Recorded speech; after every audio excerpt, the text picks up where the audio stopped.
이번 우리 교단 장신대 학위 수여식에서 아주 특별한 순서가 하나 있었습니다. 한국의 가가와 도요히코라고도 불리고 뚝방마을의 성자라고도 불리는 이상양 전도사라는 그 전도사에게 명예 졸업장을 수여하는 일이 있었습니다. 이 이상양 전도사는 신학교단 장신대에서 주선의 교수가 수업 시간에 안타깝게 외치던 왜 보여주셨습니까? 하는 그 음성 속에서 주님의 음성을 듣고 그 당시 서울에 오물이 버려지던 이 수만 빈민의 동네로 갔는데 그 망원동 동네로 들어갔는데 그곳에서 사역을 하다가 그곳에서 죽음을 맞이하게 됩니다. 70년대 서울의 망원동은 서울 곳곳에서 수건 분뇨를 벌이는 곳이었습니다. 도심 개발에 갈 곳을 잃은 이들이 악취가 풍기는 이곳에 별로 사람들이 간섭하지 아니하니까 그곳에 와가지고 판잣집을 짓고 살아가는 세상에서 우리 한국에서 가장 비참한 곳이었습니다. 그런데 72년 당시에 이 주선의 장신대 교수가 우연히 이곳을 가본 뒤에 왜 하나님 나에게 이러한 것을 보여주셨습니까? 그렇게 하나님 앞에 기도하면서 수업 시간에 학생들한테 그랬습니다. 우리가 공부를 하고 신앙생활을 하면서 신학을 공부한 이유가 뭐냐? 바로 신앙과 신학이 있어야 할 곳은 이곳이 아닐까 생각한다. 이런 말을 할 때 이상양 전도사가 그 속에서 저 소리가 곧 나에게 지금 하는 하나님의 음성이다. 그렇게 듣고는 이곳에 들어갑니다. 그래서 이곳에 그 판자촌에 월세방을 구해서 거기에 눌러 앉아서 거기에 생활하면서 공동 화장실을 짓고 주민들과 함께 530세대의 집을 지어 갑니다. 그리고 그 오물이 철철 넘쳐나는 곳에 발을 담그고 동전을 찾아 헤매는 어린아이들을 바라보면서 그들을 돌보는 보육 사업을 펼치고 또 거기에서 공부할 기회를 놓치고 그런 공부할 수 있는 환경이 되지 못한 청년들을 데리고 야학교를 세워서 포기한 청년들을 배움의 길로 인도합니다. 그리고 이곳에 있는 사람들을 전대해서 교회를 세워서 예린교회라는 교회를 세웁니다. 그리고 거기서 사역하는 동안에 또한 그가 사랑하는 여인을 만나서 결혼도 하고 아들도 태어납니다. 그 사역이 5년 동안 했는데 그 5년 동안에 이런 일들을 하였습니다. 그렇게 해서 절망의 마을이 이제 변화가 되었습니다. 이 사람이 몸이 건강치 못해서 피가 썩어가고 있었는데 이 자신의 피는 썩었지만 마을 사람들의 마음은 희망으로 가득 차게 됩니다. 그가 그 열악한 환경에서 일하는 가운데 그 몸은 계력균이 엎었고 우리나라에 과거에 계력 환자들이 너무 많이 있었어요. 못 먹고 그러니까요. 계력 환자들 많았는데 계력균이 뒤덮었고 그곳에서 세 차례나 수술을 받았지만 결국에는 77년 3월 23일 하늘날 하나님께 부름을 받아 떠나갑니다. 임종하기 3일 전에 병문안 온 장신대 주선의 교수에게 이렇게 유언합니다. 선생님, 모든 것이 하나님의 은혜와 하나님의 능력입니다. 선생님은 제가 여기 와서 병을 얻은 줄 알지만 전 여기 오기 전에 훨씬 전에 죽었던 사람입니다. 지금까지 덤으로 살았던 거예요. 부러울 게 없습니다. 이렇게 행복해나 되다 싶어요. 죽는 것은 두렵지 않습니다. 하나님의 일을 하다가 죽게 되었으니 얼마나 감사한지 몰라요. 그것이 마지막 유언이었고 3일 후에 이제 세상을 떠나서 하나님 품으로 들어갑니다. 이 가난한 이들을 위해 살다가 폐기력으로 세상을 떠난 그 동기를 보면서 그때 과거에 우리 신학생들 숫자가 적었거든요. 그때 그 신대원 71기인데 제가 신대원 79기입니다. 그러니까 우리 8년 선배신데 이 신대원 71기 그때 동기회장이 문영용 목사인데요. 여러분 저랑 같이 인권위원장도 총회 인권위원장도 하고 그랬었습니다. 그런데 이분이 이제 그 자기 동기가 신학도 못 맞춰가지고, 거기 학교 다니다가 죽었기 때문에, 거기에서 너무 안타까워가지고, 학교에다가 그 전도사 이야기를 하고, 돌아가셨지만, 그에게 명예를 돌려야 한다. 그래서 45년 만에 그 동기들이 학교에다 재연해서 학교가 명예 졸업장을 수여했어요. 그래서 우리 지금 현재 장신대 총장, 저희 동기인 김은영 총장이 이번에 명예 졸업장을 드렸습니다.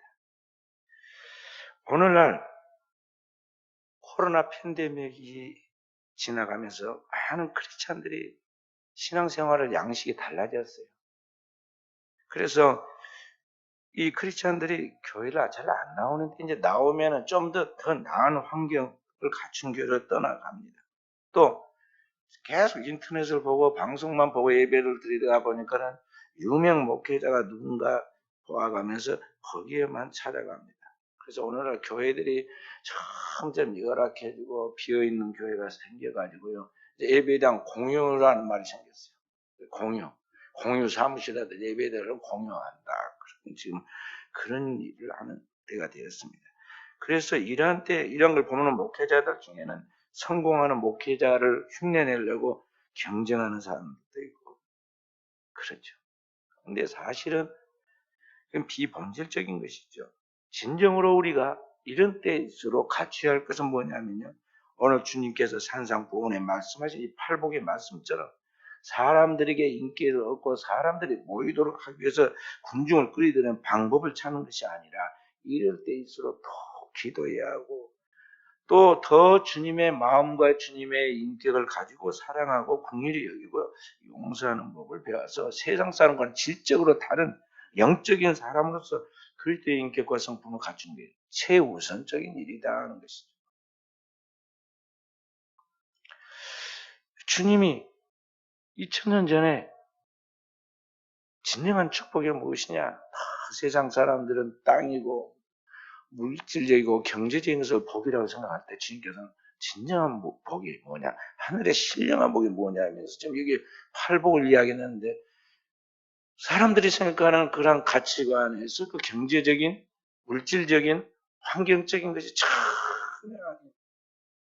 오늘 우리 내면에 우리의 심령 속의 상태를 지금 이야기하면서 심령이 가난한 자, 애통하는 자, 긍휼히 여기는 자, 의에 굶주린 자, 마음이 청결한 자, 의를 위하여 핍박받는 자, 이런 사람이 진정한 하늘의 복을 받은 자이고 그 사람 속에 하나님의 나라가 임하고 하나님 나라는 그들의 것이라는 거죠. 그리고 그렇게 살기 때문에 이 세상에서 많은 손해를 보고 무시를 당하고 또 때로는 여러 가지 핍박과 순환을 당하지만 그것이 하늘에서 진짜 하나님이 평가의 축복을 받을 자료이다는 걸 알고 하늘의 축복을 받는다고 알고 기뻐하고 즐거워라고 이야기한 것입니다. 그래서 사랑 우리 귀한 성도들 우리가 신앙생활을 한다면요 이 세상 사람들이 사는 가치관과 추구하는 것과는 역설적인 것을 찾아서 어느 하나님 앞에 답이 있다는 말 그 답을 성경을 읽고 듣고 그걸 살펴서 자기 것으로 소화시켜요. 제가 어제 우리 노예 한 부서장을 맡고 있는 후배 목사님을 만났습니다. 그 목사님이 제게 이야기를 합니다. 목사님, 대선배님이니까 제가 그런 말을 그냥 합니다. 그러면서 저도 이제 50대 중반이 되니까요. 정신이 막 화들짝 들고 내가 뭘 하고 왔지? 아무것도 한 것도 없고 남긴 것도 없는데 내가 나이가 이렇게 돼서 곧 이제 노인들 그 세계에 들어서 곧 은퇴한다는 말이 나오게 될 건데 이게 뭐지? 아무리 내가 인정하고 싶어도 인정하고 싶지 않는 그러나 현실로 지금 다가오고 있는 걸 바라보면서 마음이 굉장히 초조해집니다. 그런 이야기를 해요. 그런 이야기. 그러니까 우리 인생이란 이제 자기가 원하든 원하지 않게 앞으로만 간단 말이죠. 앞으로만. 그리고 뒤돌아서 아무리 회상을 하고 후회를 해도 이게 뒤돌아갈 수가 없다는 거죠. 없어. 그러면서 자신이 어떻게 살아야 할까를 생각하는데 고백하기를 내가 나름대로 막 공부한다, 책을 본다, 책을 꽤 많이 사다가 보고 또 자기도 글도 쓰고 그런데 그게 머리로는 아는 것 같은데 또 지식적으로는 많이 책을 봐서 뭘 아는 것 같은데 그래서 말도 하고 그러긴 하는데 실제로 내가 가만히 혼자 생각해 보니까 내 것이 없더라는 거야. 내 것이 없더라.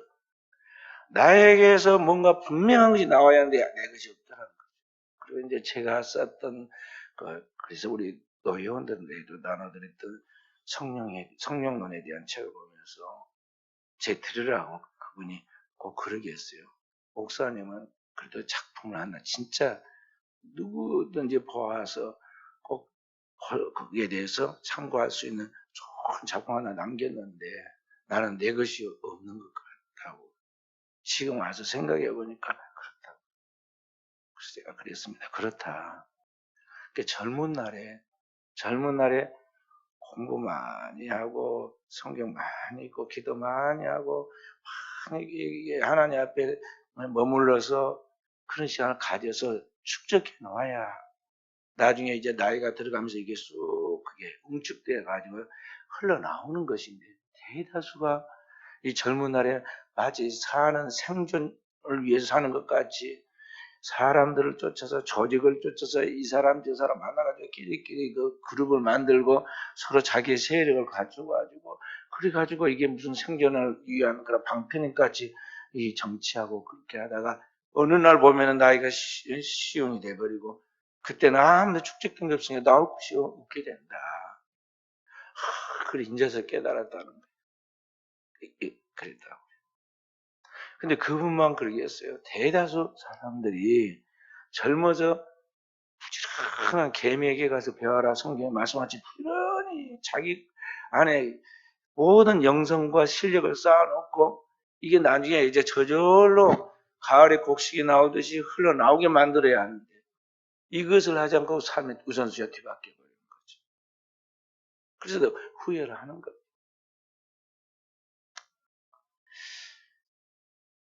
지난 월요일 날에는 제가 또 우리 선배 목사님을 만났습니다. 2008년도에 제가 저희 교단 총회 부흥전도단 사무총장을 할 때 대표 단장을 하셨던 우리 목사님, 광주에 계신 이제 은퇴하신 목사를 만났습니다. 그때 그 목사님이 제게 같이 둘이 차를 타고 가는데, 어디를 가는데, 이야기를 합니다. 내가 은퇴하고 나서 보니까 진짜 후회된 것이, 그러나 후회를 아무리 해봐도 필요도 없는, 그러나 너무나 아쉬운 것이 세 가지가 있더라. 그래서 내가 광나루 그 책에다가, 문학지에다 그걸 기고해 넣어라. 그러면서 이야기를 하죠. 첫째는 내가 목회 현장에서 일할 때 조금 더 열심히 하긴 했지만 지금 생각해 보면 그때가 기회니까 조금 더 열심히 할 거. 그게 그렇게 후회된다고 하더라고요. 두 번째는 내가 현직에 있을 때 그 누가 도와달라고 그럴 때 그때 좀 조금 더 정성을 들여가지고 조금 더 좋아지려고 노력을 할 거. 그때 안 했던 것이 너무 후회된다고. 세 번째는 뭔가 아까는 제가 설교를 정리하면서는 생각이 안 났는데 이제 설교하다 보니까 생각이 났어요. 그래서 제 원고에다 못 적었는데 이제 생각이 났어요. 뭘 이야기하냐면 은퇴하신 목사님들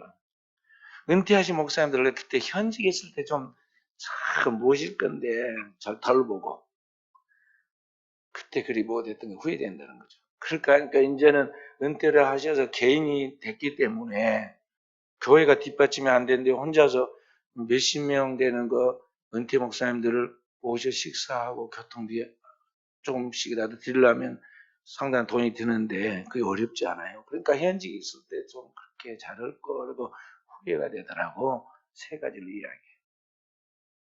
거기 보면 두 번째 이야기 들을 때 저도 찔리더라고요. 현직에 있을 때 누가 도와달라고 하면 좀 조금 더 관심을 더 도와줄 걸 그랬다는. 저도 교도소 사역을 하고 있으니까요. 일주일에만 하나, 두 개씩 편지가 옵니다. 전혀 나하고 관계도 없는 전국에 있는 교도소 어디에서 어떻게 알았는지 하여간 저를 알아가지고 제 이름을 딱 써가지고 도움을 구해요.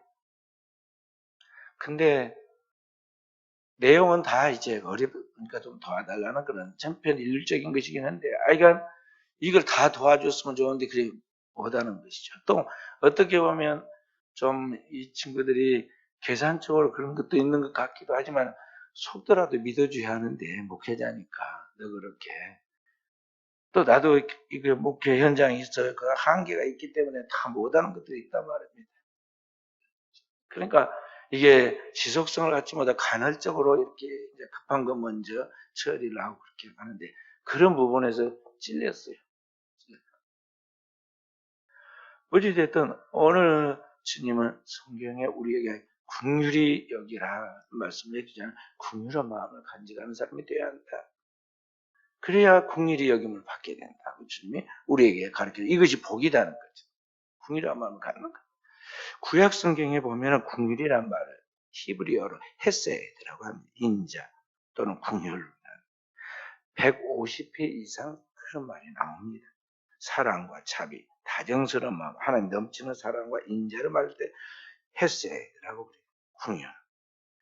그래서 구약 성경에 가장 많이 언급되는 있는 구절 중에 하나가 바로 하나님의 인자는 영원하다.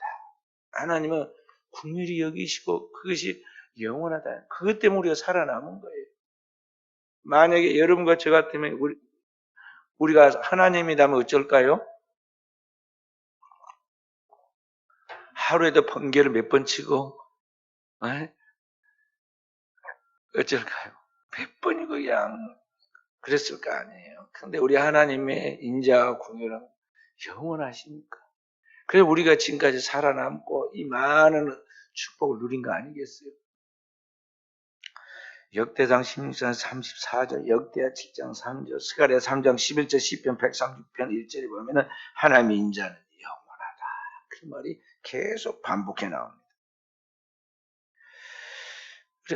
사람이 어디서나 역사의 사건을 다 보거나 자연의 조화들을 볼 때 우리가 거기서 발견한 게 뭐냐면 하나님의 긍휼이 영원하구나. 하나님의 긍휼을 만나게 된다는 것이죠.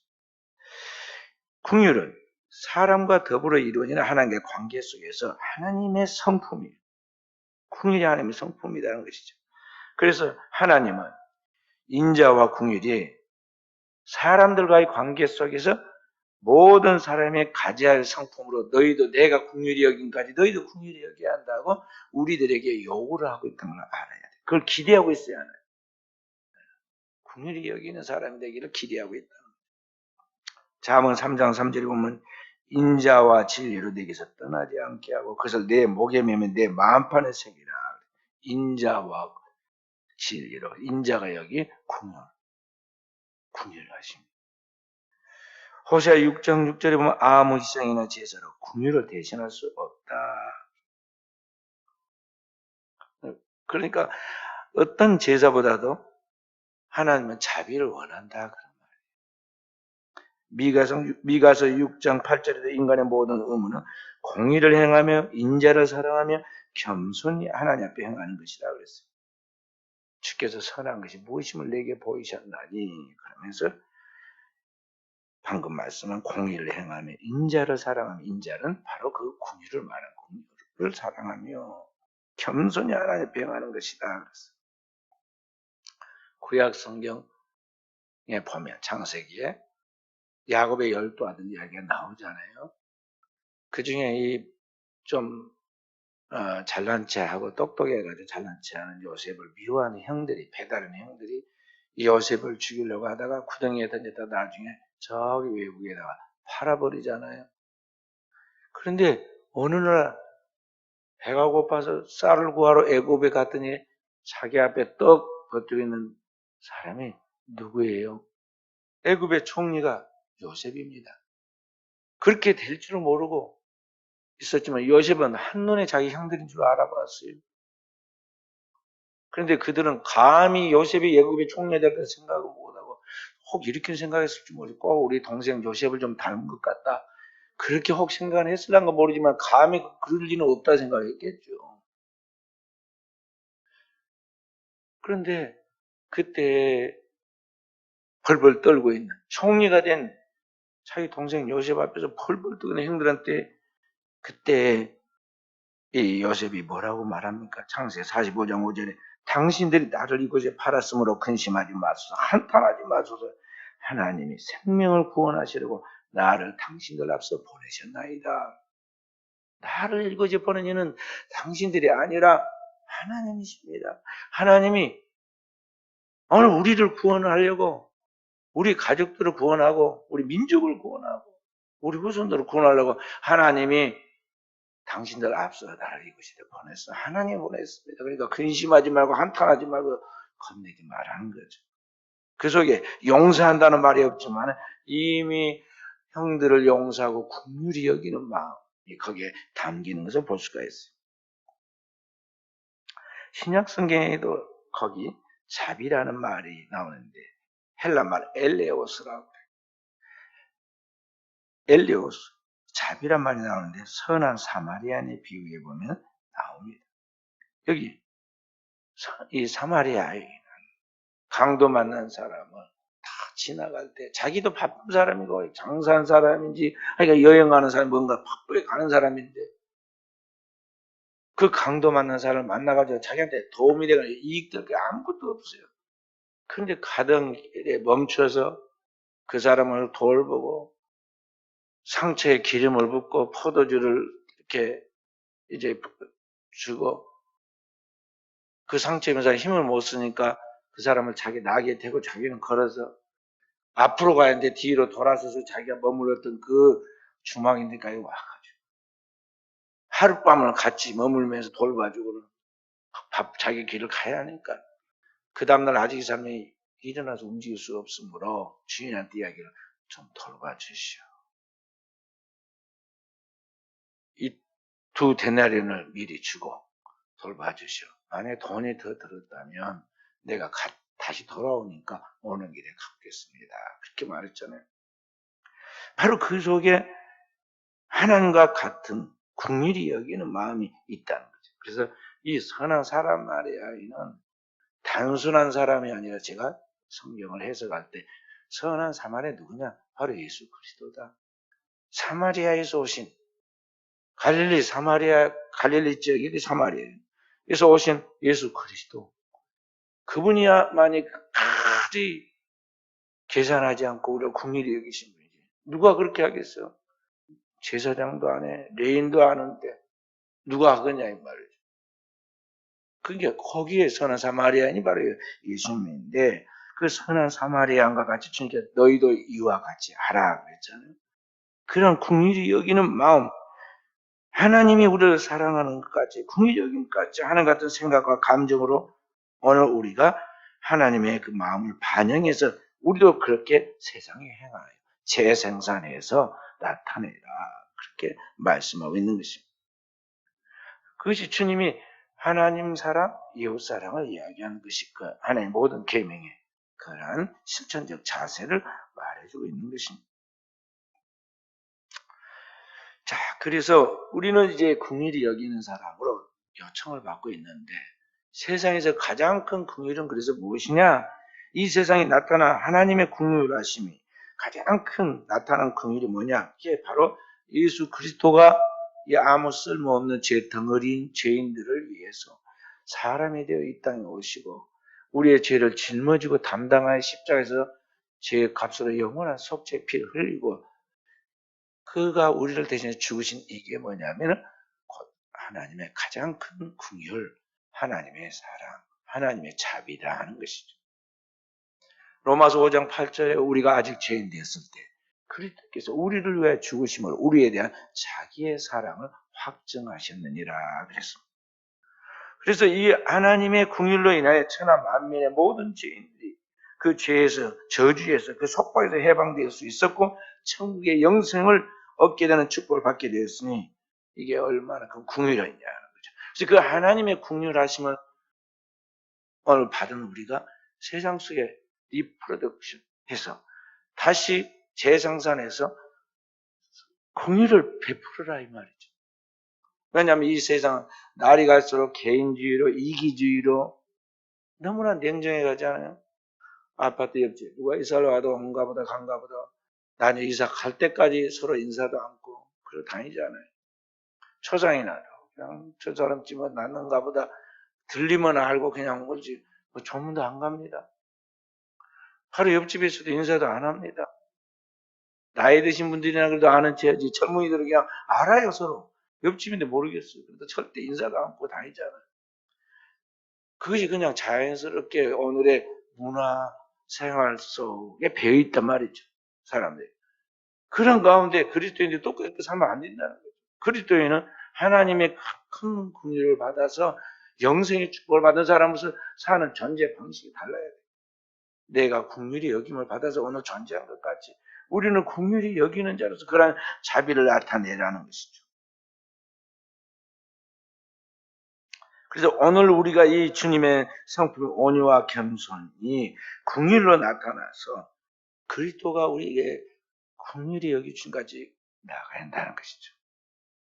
성경에 보면은 베드로 이야기가 나옵니다. 예수님을 3번이나 부인하고 도망을 칩니다. 남자답지 못하죠. 남자가 우리나라 말로 남아 이르는 중천금이라고 그러는데 다 동생들 보는 앞에서 내가 주님과 함께 감옥에도 가고 죽는 데도 가고 다 버릴지라도 나는 주를 끝까지 따르겠다고 그렇게 장담을 하는데 한나절도 못 버티고 그날 밤에 예수님을 모른다고 저주하고 맹세하고 신 앞에 맹세하고 도망쳤잖아요. 그런데 예수님이 베드로를 찾아가고 갈릴리로 도망가고 고기 잡고 있는 베드로에 찾아가서 부르시고 디베랴 바닷가에서 그 고기 잡도록 추억을 만들어주고 잡아온 고기를 같이 먹을 수 있도록 하면서 떡과 고기를 굽고 떡을 준비해놓고 제자들이 고기 좀 더 가져오라고 좀 풍성히 굽고 밥을 거의 다 먹어가니까 주님께서 이제 이야기하는 다 제자 동생들이 듣습니다. 다른 사람한테 말하지 않고 베드로에게 물어보잖아요. 우리 같으면 탐없이 너 그렇다고 왜 그러느냐 그랬을 거예요. 그런데 예수님은 뭐라고 그래요? 한마디 그런 이야기 안 하고 바요나 시모나 네가 이 사람들보다 나를 더 사랑하느냐 물어보잖아요. 그래서 베드로가 옛날 같으면 나를 모르십니까? 뭐 그러면서 또 남자답게 장담을 했을 것인데 겸손해졌어요. 사람은 깨지면 겸손하게 대하고 있어요. 그래서 예수님한테 뭐라고 그래요? 내가 주를 사랑한 줄은 주님이 아십니다. 이야기하죠. 신앙 고백을 합니다. 주님이 아십니다. 그래서 주님이 놀라운 이야기를 합니다. 내 양을 먹이라.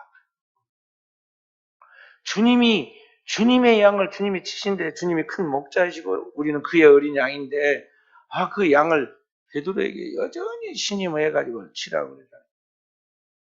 그런데 한 번만 묻는 것이 아니라 3번은 묻습니다. 확인하시면 내가 이 사람들보다 나를 더 사랑하느냐.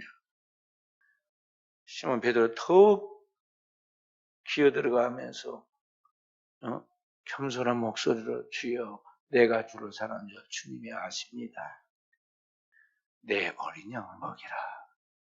양 중에 이제 램 있고 그냥 양이 있어요. 큰 양이 있고 어린 양이 있어요. 새끼 양. 그 새끼 양도 쳐라고 그래요. 그리고 이제 다 끝난 날 또 주님이 물으십니다. 한참 있다. 바요나 시몬아 네가 이 사람들보다 나를 더 사랑하느냐. 3번이나 물으니까 자기도 의아하고 고민이 많이 됐습니다. 그래서 내가 주로 사는 줄 주님이 아십니다. 더욱 겸손하게 주님이 하십니다. 고백하잖아. 그래서 주님께서 내 양을 치라 하고 유임해 주죠. 그것이 뭐냐면은 이 시몬 베드로에 대해 그는 예수님을 부인하고 배신했지만 주님 그를 사랑하고 끝까지 돌본다는 그 사랑, 그 긍휼, 그 자비를 나타내는 것이고 그렇게 그의 주님의 그 큰 긍휼과 자비를 통해서 그로 하여금 그의 모든 상처를 씻게 만들고 그로 하여금 하나님이 그를 사랑하심을 자기가 확신하고 또 나도 그런 사람이 되어야겠다고 자기 안에 그러한 마음을 품게 만든 거예요. 자, 그래서 오늘 우리는 주님이 우리를 사랑하신 것 같이 오늘 우리도 주님을 사랑하고 또 주님의 그 큰 사랑으로 오늘 우리가 받은 그 사랑을 재생산해서 세상에 나타내는 그래서 세상을 널리 주님 앞에 돌아오게 만드는 그 발판이 되기도 하고 주님의 그 복을 받게 만드는 통로가 되도록 우리가 영적 길잡이가 되도록 해야겠습니다. 우리 교단에서 하는 실로암 안과병원이라는 아시아에서 제일 큰 병원이 있는데 아이센터라고 부르기도 합니다. 그 병원 원장으로 있는 김선태 목사님께서 자신의 사역 속에서 이런 안타까운 고백을 했어요. 그에게 아주 좋은 동기가 친구가 있었는데 이 친구는 보통 친구가 아니라 어릴 때부터 우정을 쌓으며 자랐던 친구였어요. 그리고 진실하게 목회하에서 큰 교회를 담임하고 있었는데 자기가 일하고 있는 이 안과병원과 실로암 안과병원과 거리가 가까운 데 있었어요. 그래서 자주 만날 수밖에 없잖아요. 그 김선태 목사가 만나면 그 친구에게 이야기를 합니다. 건강에 맞게 생각하면서 분수에 맞게 사역해라. 여보는 앞을 못 보니까 벌써 여러분 모든 것을 기도하면서 영적 감각과 이렇게 온몸으로 느끼는 감각으로 지금 친구의 목소리를 듣고 그래서 활동한 이야기를 들으면 분석을 한 거예요. 이 친구가 너무 바쁘게 뛴구나. 건강을 돌봐야 할 건데 조금 못 돌본 것 같아. 느끼니까 이제 친구에게 그렇게 친구니까 이야기한 거예요. 건강을 생각하고 분수에 맞게 살기라고 자꾸 충고했습니다.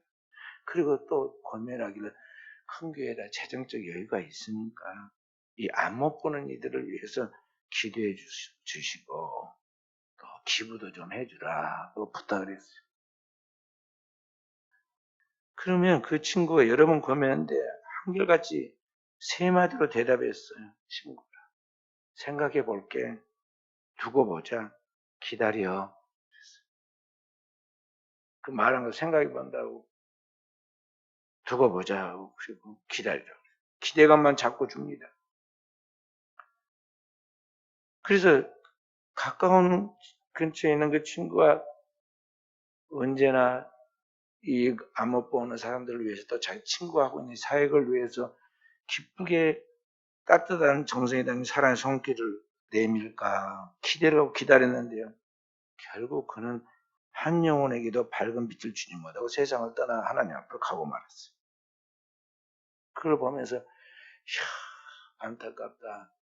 저분이 큰 교회에 있을 때 능력이 있을 때 역량이 있을 때 그때 좀 도와줬으면 좋을 건데 그걸 돕지 못하고 떠난 친구를 생각하면서 그걸 아무나 하는 게 아니구나.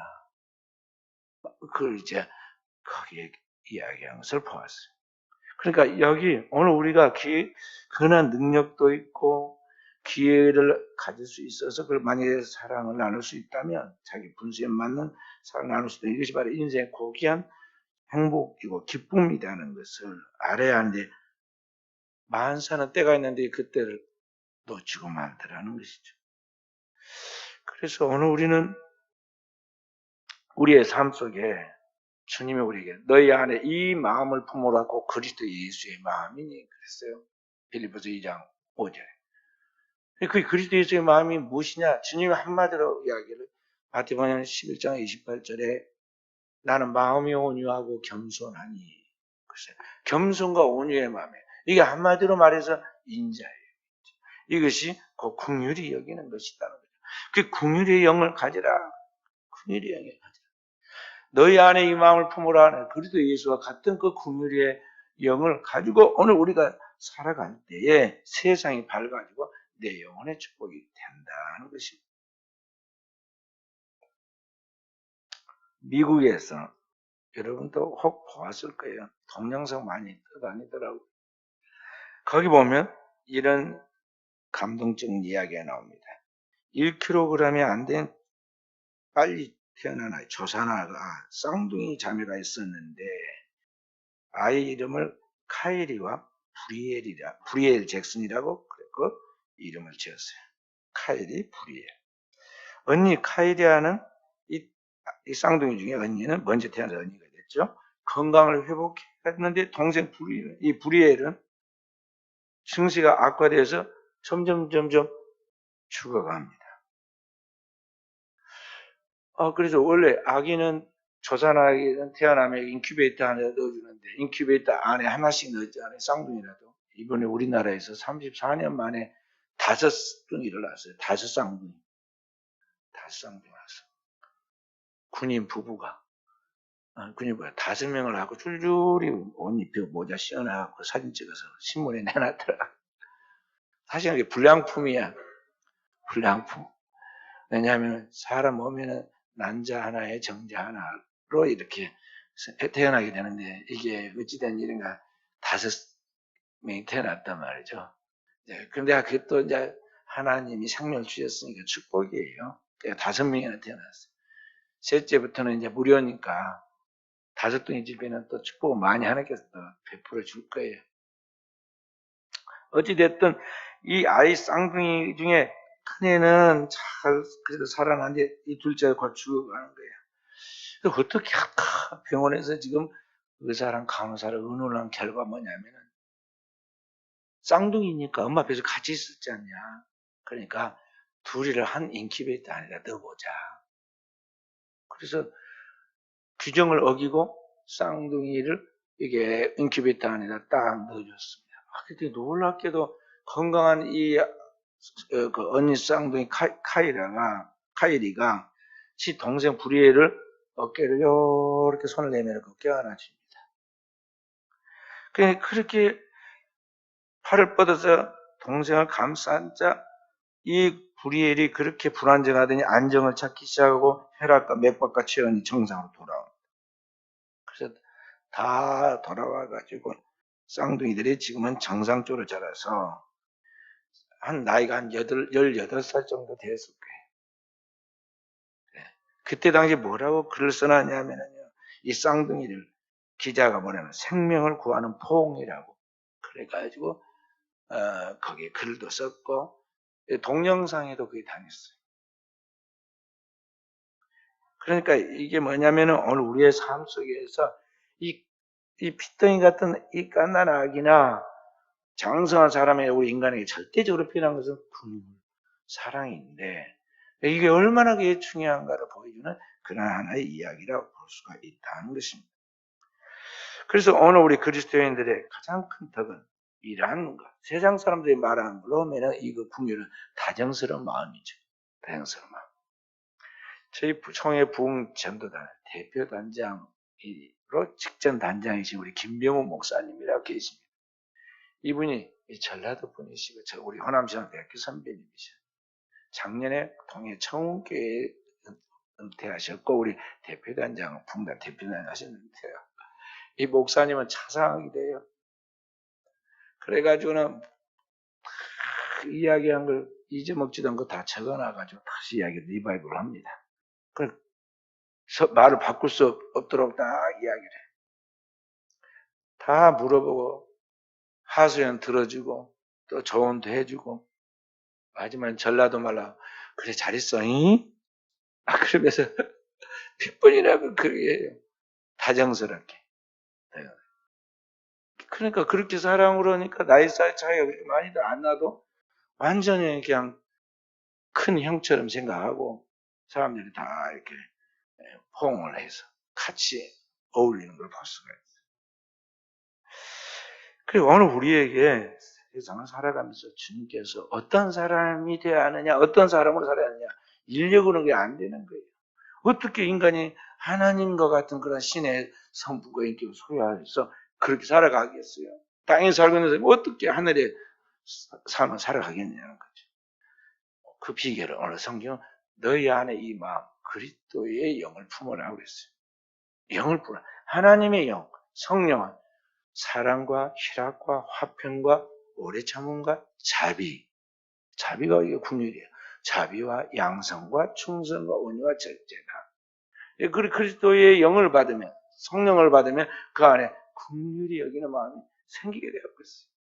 그리고 그런 긍휼히 여기는 마음이 오늘 이 세상을 따뜻하게 만들고 사랑을 끌게 만들고 사람들을 그리스도에게로 나오게 만든다 하는 것이죠. 그리고 그것은 거기에서 끝나는 게 아니라 반드시 하나님께서 우리에게 갚아주시고 축복하시는 영원한 상으로 돌아온다는 걸 알아야겠어요. 마태복음 25장 4절에 주님이 이렇게 말합니다. 천국에서 임금이 대답하여 가로되 내가 진실로 너희에게 이르노니 너희가 여기 내 형제 중에 지극히 작은 자에게 한 것이 곧 나에게 한 것이니라. 오늘 또 우리 사랑하는 귀한 종들이, 우리 사랑하는 성들이 이 세상에 결핍되어 있는 그리스도 예수의 영, 긍휼의 영을 소유하고 오늘 또 우리 안에 성령으로 말미암아 그리스도의 그 긍휼한 마음을 실천해 나아가 오늘 이 땅에 있는 영혼들이 치유되고 회복되어서 주님을 찾고 주님의 나라를 향해 나아가므로 우리 하나님께서 우리를 보실 때 지극히 작은 자에게 한 것이 곧 나에게 한 것이라는 그런 칭찬을 받고 상을 받는 우리 사람 모든 성도들이 되어지길 주님의 이름으로 축원드립니다.